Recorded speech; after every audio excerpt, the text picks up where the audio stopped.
Hello, you wonderful people, and welcome to another episode of Crime Centric. This being a show where it's about crime dramas that I watch. For today's episode, I'm going to talk about the latest episode of the Blacklist. A lot of really interesting things went down in this episode, so let's break it down. Well, first and foremost, we have that cold opening where it's like, Reddington and Dembe have quote-unquote found Elizabeth, but obviously we get the 12 hours earlier to kind of figure out how things kind of actually unfolded. So for one, on the task force side of things, we have Cooper letting Park as well as Rustler in on all the information, trying to understand, yes, Liz has done some deplorable stuff recently, but there's a reason for it, because usually when she does stuff, it's usually it's not just about getting revenge against Reddington. What she's planning on doing is doing something much bigger than herself, and that's exposing N13. And obviously this whole thing that ties into Rakitin and N13, suggesting that Reddington is N13, but even Rustler's like, we don't know that for sure. It's like, well, we will the moment we find out who Rakitin is. Obviously, here's a long list of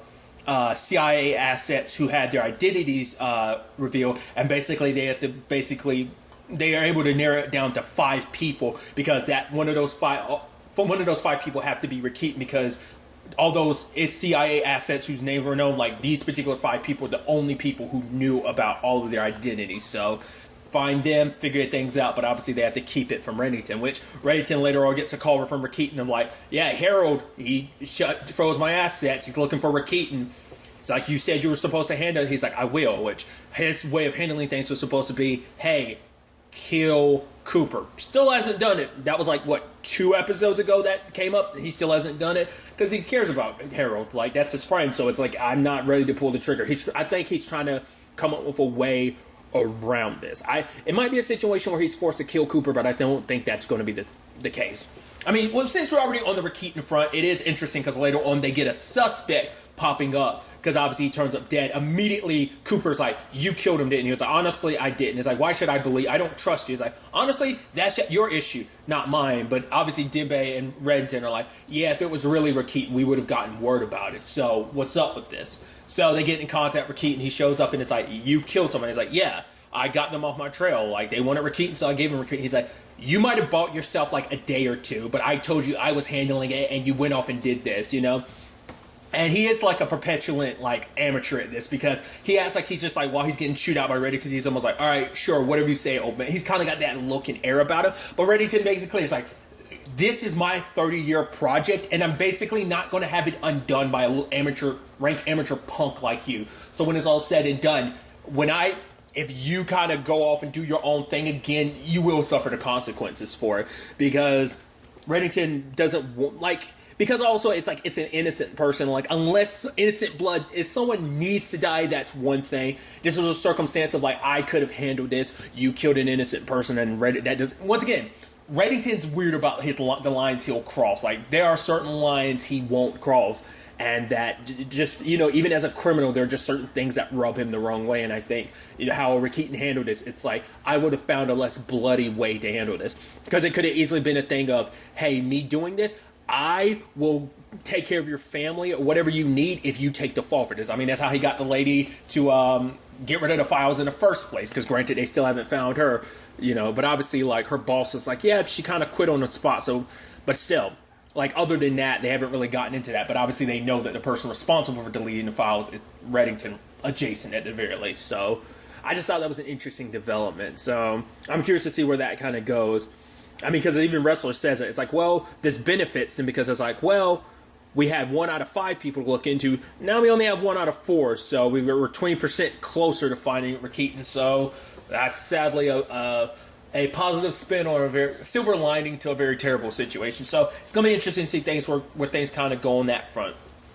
But on the other side of things, we find out that Liz has Mary set up a situation so that she can talk to Townsend. It's like, wait, you're trying to meet with the dude that's been hunting your mom all, like, wait, what? That doesn't make any sense. Like, why would you do that? And even Reddington's like, yeah, I don't want her to do this because this is something that's going to put her in grave danger.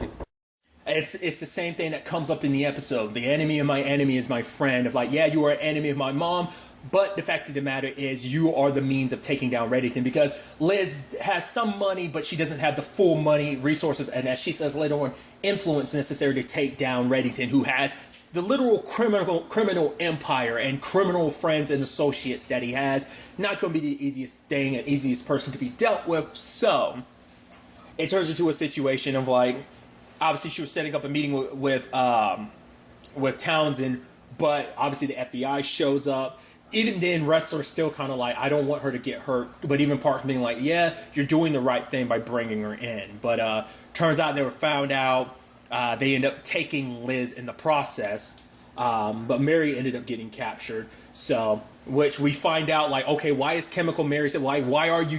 Which that sits wrong with Aram in the first place, because it's like, yeah, she set this all up to meet with Townsend, but she still, like, rather than arresting a criminal like Chemical Mary who's done all the terrible things she's done, you're using, like, it's just, it's once again, it's like how far she's willing to go. Like, obviously the freelancer, now this, like, it's just, you're crossing a lot of lines, and it's like, well, once again, it's like, yeah, you knew the team would avert the crisis, but what the freelancer set up, like how far you're willing to go just to kind of like get to the next step of your plan. It's just like things could end catastrophically. Like, yeah, you're counting.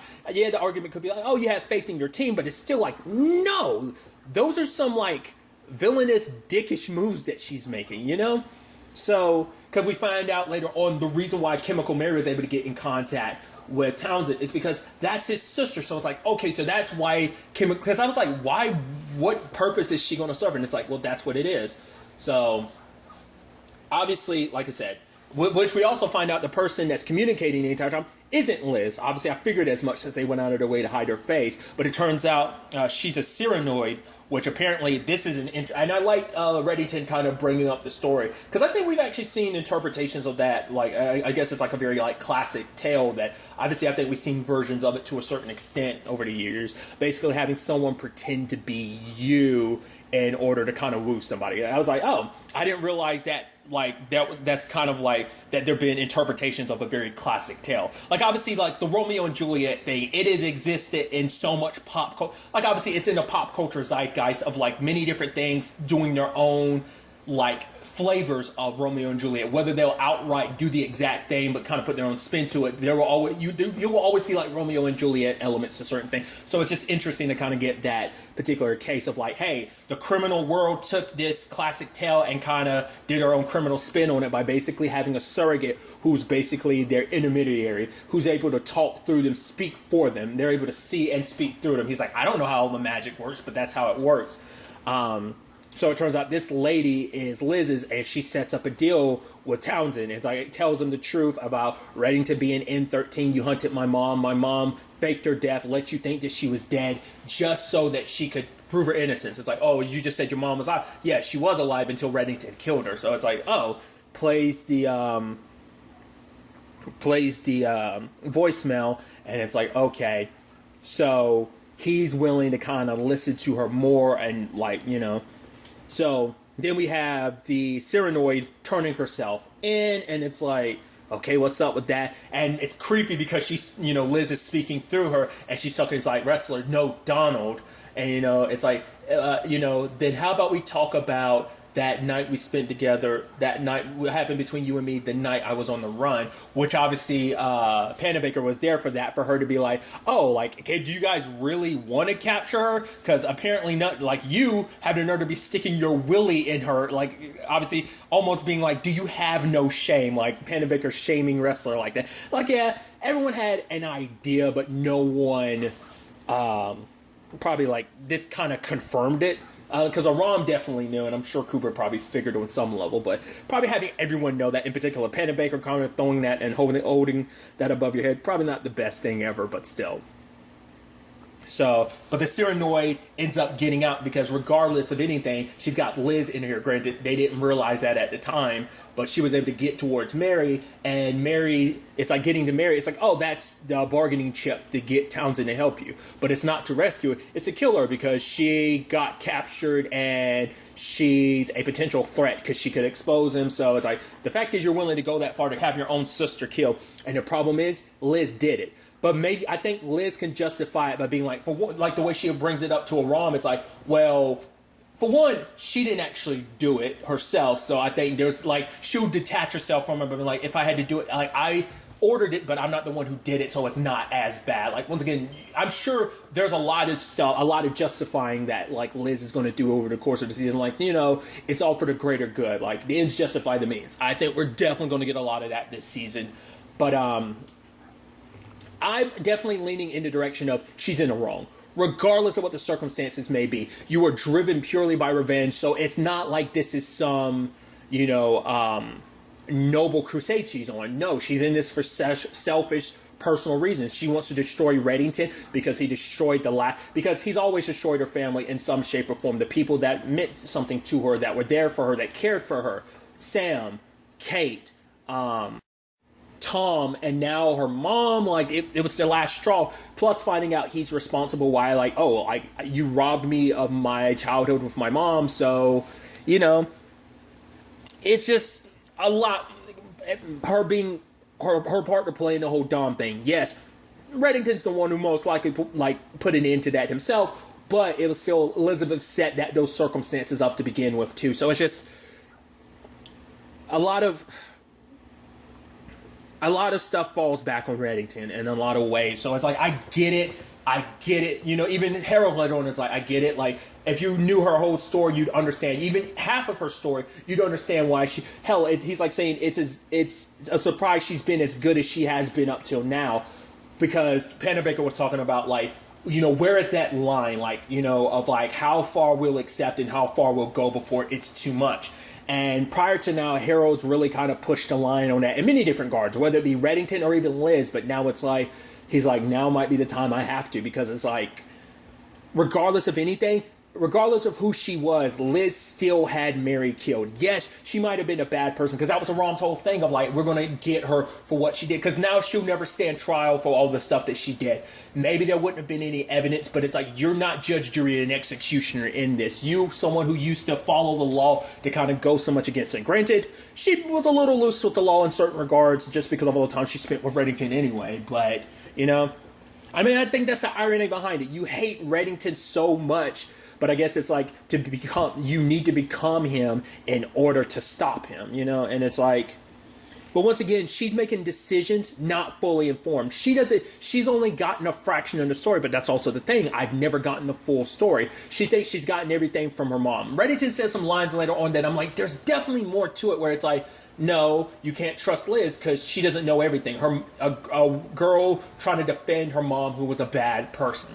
Granted, that might have been Reddington trying to save face, but he didn't seem like he was cornered into saying that. Like, there might be validity to that. It's like, you always only know half the truth, and I told you half the truth because you don't need to know the truth, because some of the truth involves me, and my business is my business, and it's not your business. If I wanted you to know, I would have let you know. If you needed to know, I would have let you know. So the fact is, I have it is proof that it's not yours to know in any shape or form. So I think that's kind of Reddington's whole point. You know, I think he said that directly, you know, not verbatim, but he said something of that nature in the past before. So, but obviously Liz, you know, still saying like, oh, I miss you. Like, I miss you to Ronald. I mean, I said Ronald, jeez. Donald can only go so far, because it's like, what you're doing, you're crossing these lines. Once again, Mary wasn't a good person, but you doing that, it's not like you did it out of self-defense. You did it because this is your means of taking down Reddington. It was a piece to your grand plan and puzzle. Obviously, Reddington ends up meeting up with the commander or the commissioner, because I love that whole thing of like the commissioner. He's like, I want to speak to the commissioner, and he turns to Dembe, or is it? What? It's the commissioner, right? That's what they call him? Oh, sorry, the commander. The commander. And Dembe's like, no, it's the commissioner. They call him the commissioner. And Reddington's like, the commissioner. And it's like, they have their fate. Like, obviously, that guy is his Cyranoid. And it's like, I won't expose your whole little operation if you give me Elizabeth King. So he finds Liz's Cyranoid, and it's like, all right, let's have a talk. It's like, you can't find her, you won't touch her. I want to talk to Liz. Sets the whole thing up. And Reddington's like, all right, we're going to talk face to face. We need to. And obviously for Liz, she's not willing to listen. So Reddington pulls out the gun. Russian roulette this. I was like, I won't lie to you. Because of who Reddington is, it didn't cross my mind. It might have been there to a fragment of like, do you think he's faking this? But it's Reddington, so I wouldn't be too surprised. He rolls it. All right, give me the location or this innocent woman's going to die and her blood's going to be on your hands. She's like, I'm not the one holding the gun, but you are, Liz. Like, just give me your location and this innocent woman, well, this woman had to die. It's like, oh, you're going to kill an innocent person? Well, she murdered Mary, so that makes her a murderer. Granted, I don't know what that makes you. I'm still trying to figure that out, but it's not like she's innocent. So me killing her, not that big of a deal. So, and I won't like I said, because there's a part of me that I wouldn't put it past Reddington to actually have a bullet in there. Each click, I got nervous. I literally audibly said, fuck, every time he pulled the trigger, because I was like, I was kind of squinting. I was like, oh, please, especially because he's going for a headshot, dude. And it's just like, click.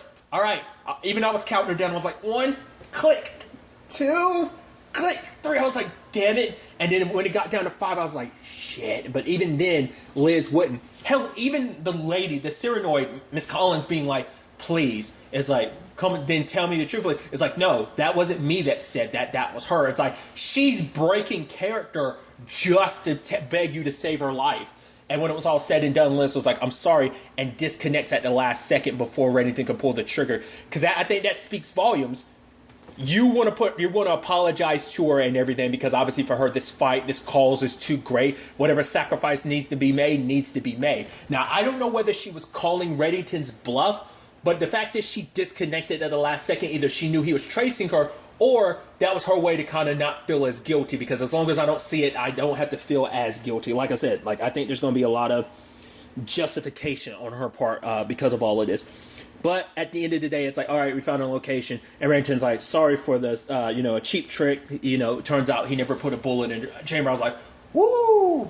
He's like, sorry about that, and kind of leaves. But by the time he actually gets there, Liz is already gone. And obviously, he talks to Townsend, who's like, hey, we're going to be the end of you. You're responsible for the death of my family. And so I'm going to make you pay, type of situation. And it's like, we're going to come together, and obviously even kind of saying like, my business with Liz is not your business, and my business with you isn't hers either. So kind of going back to what I was bringing up earlier. So, but it's like, oh, you're going to be facing a reckoning, and me and Liz are going to be that reckoning. So that's definitely going to be interesting. Now she's powered up with a very dangerous ally. Now, what that necessarily entails, we'll have to wait and see. But obviously, a lot of interesting things on that front, because Cooper made the decision putting out an arrest warrant for Liz. Because regardless of anything, it's like, I understand why she's doing what she's doing. It doesn't justify her to do all that she's doing now. So it's like, I have to draw the line in the sand at some point in time. So this is it. So they wanted to hold off on this as long as possible, but it's like, yeah, Liz needs to be brought down before who knows what other damage she's going to do. I mean, Reddington was right about like what this would cause her to do and be at the end of the day. So things are kind of set up on that front. I am curious about the Townsend thing, because it seems like he has like an insomnia thing, because the lady's like, oh, try and get some sleep. He's like, I try, but I never do. So she kind of shakes him a little awake earlier in the episode. So I'm assuming it's either like he has like a heavy insomnia thing, or because there is like a real life disease that basically, it's like a super rare disease where people are unable to go to sleep. It's like once it hits you at a certain age where you are literally unable to go to sleep at all. So, and sadly, it ends up being, I remember watching something about it a couple years back, because basically it makes it so your body eventually gives up and dies because you are so damn exhausted, there's just one day you wake up and you're just never able to go back to sleep ever again. So I don't know whether it's like a PTSD trauma type of thing that keeps them from sleeping, or whether it's legitimately a disease, an illness. So I'm interested to kind of dive into what that might be. I mean, like I said, they didn't really dive into it, but maybe future stuff will. But this new partnership, it's definitely going to be interesting to see what happens, especially seeing how the FBI fully responds to everything, especially on a personal level. Especially because, let's not forget, Park still owes Reddington a favor, so that might come into play at some point during all of this. But also like how Reddington responds to this Townsend and Liz partnership in kind as well, so it's definitely going to be interesting to see where all this ultimately ends up taking us going forward into the next episode. But really, that's all I'm going to talk about. Till the next time we meet, be happy, be safe, live life to the fullest, and enjoy it. Good day and goodbye.